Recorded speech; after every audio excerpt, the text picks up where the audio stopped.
All right, good morning. This is Tuesday, May 13th, and we are Senate Health and Welfare Committee continuing our work on H91, and we're going to walk through a new draft with Ledge Council.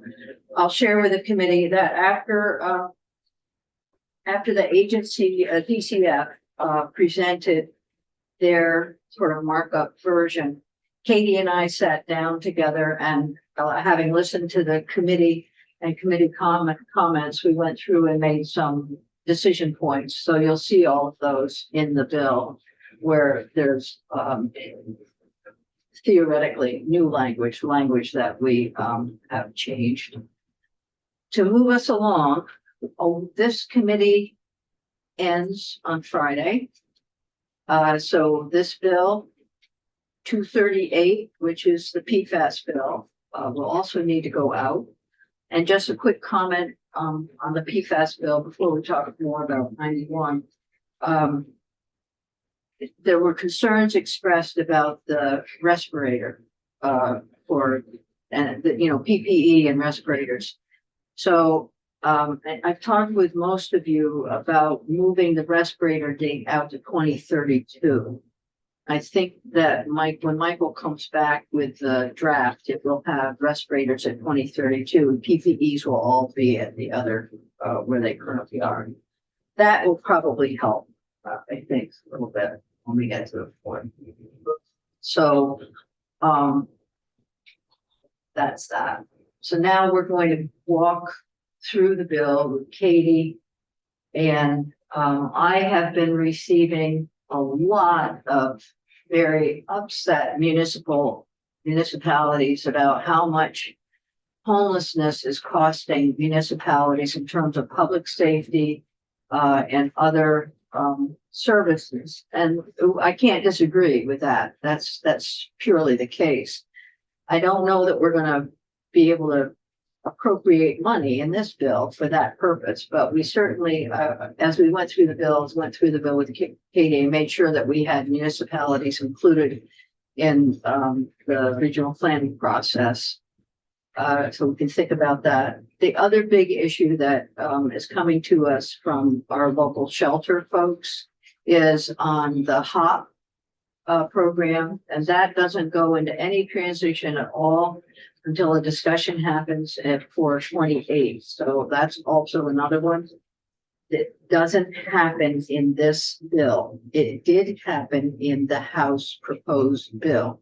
So now it has been moved out. I want people to be very understand that it's a bigger discussion, so that as the GA program changes, as hotels and motels decrease, and the GA program changes and falls under VHART, there will be broader conversations about which shelters do what, when, and how, how organizations work together. This is by no means the end of decision making, but so we'll see some of this coming back for sure.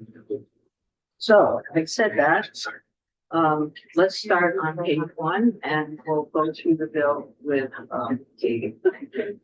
Katie McDonough, for Council. Here is draft precinct 1. So you can understand the highlighting convention. Your old changes or changes that we talked about previously are in yellow.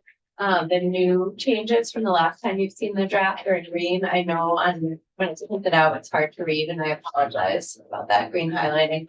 My goal in having the two colors is to retain the highlighting throughout the process, so it is easier for the House to see what changes this body made.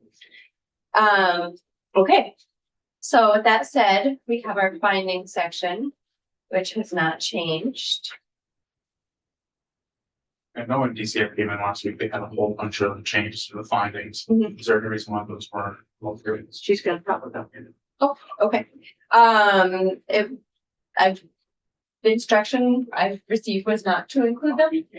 Findings require documentation for the files. Some of the findings had to do with legislative intent. And unless there's a legislative intent section speaking about the intent of the General Assembly 10 or 15 years ago, I don't know how we would document legislative intent for that time. Okay, so then we have a legislative intent section. There had been some conversation about housing first principles, Vermont's emergency housing statutes, rules, policies, procedures, and practices. Be modeled on housing first principles where appropriate. And then adding language that's in the purpose section into this intent language as well. That Vermont reduce reliance on the use of hotel and motel rooms to shelter participating households. And expand the use of emergency shelters throughout the state for this purpose. So that is duplicated from the purpose section of the bill. And then we come into the VHARP chapter itself. No changes in the purpose. In the definition section, there have been changes. DCF had some concerns about the definitions of at risk of homelessness and homeless. And they had discussed maybe proposing definitions in rule. Oh, I thrown up to the floor. Let me just finish this thought. I had a conversation with DCF and I was concerned about key definitions being determined in rule. So these are definitions that the department ended up proposing as an alternative to having a rulemaking process. So means precariously housed without sufficient income, resources, or support to prevent homelessness. And homeless means lacking a fixed, regular, adequate nighttime residence, facing imminent loss of primary nighttime residence, fleeing or attempting to flee domestic violence, or otherwise defined as homeless under federal law. So those are the definitions proposed by DCF. So I will stop sharing. I think the bill is short, so hopefully I can be back in 10-15 minutes. Okay, Okay, I'm which sorry. bill is it? 46. Which it's an H bill, so you. Oh, wait. It's We a haven't big got crossover. Okay, so, Katie, Nolan, do you have a copy of the bill, the more recent draft? It's online, right? Yes, it is. Yeah, but, Can we just look at the money that's in there together? okay. Yeah, there's a change. Oh, there are some things to talk about with the committee, that's all. And then we'll So you'll pick be up- testifying to me then? Huh? Well, I'm asking. Sure. Sure. Can you screen share? Sure, I don't know what I'm looking at. I mean, I have You're the bill up looking at the here. latest draft of Okay. H91, Yeah, I can and keep that. it is, draft 3.1. No, I have it up on my screen. Okay, and then I just, page. We had that printout we had the information from folks. Yep. And then in the bill, there's also the addition of Bridges to Health. okay, what page do you want me on? Right on page.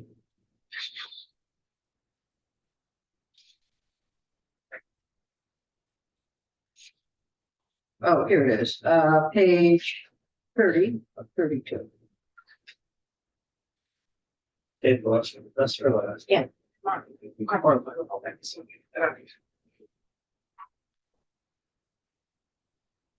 let's get 10 million, one-time funding.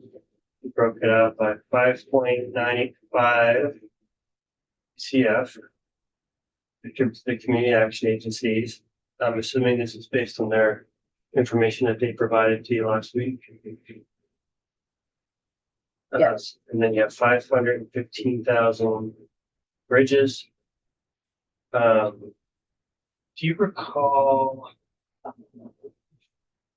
That was pure general fund, that wasn't matched, right?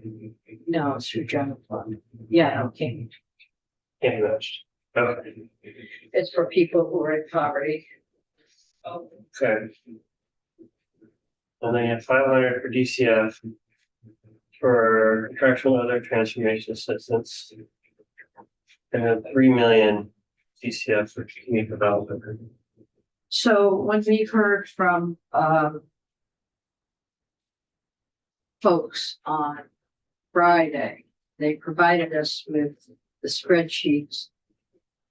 Kiki, can you put those up on our page? We all have them.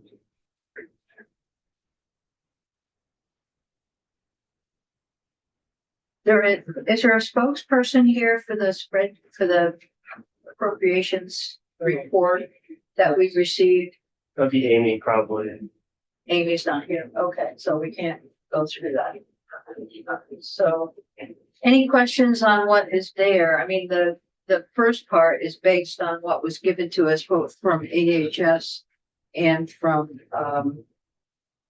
the, caps, and caps. And I wasn't unable to be here for that testimony because I Yeah. did budget stuff. Okay, and then DCF, Nellie, can you speak to DCF? Request for $500,000? I cannot speak to that. Okay. And then can you speak to the 3 million to DCF? But that's for direct support or building of new shelters. Yeah, I can't speak to any specific projects that we have. All right. I can't speak to specific projects that we have where that money might be allocated. I know Commissioner Winters is hoping to join shortly. Okay. Well, we'll wait for him. And in the meantime, Nolan, unless you have anything else to say at this point, we'll take a little break. I apologize. I just. No, I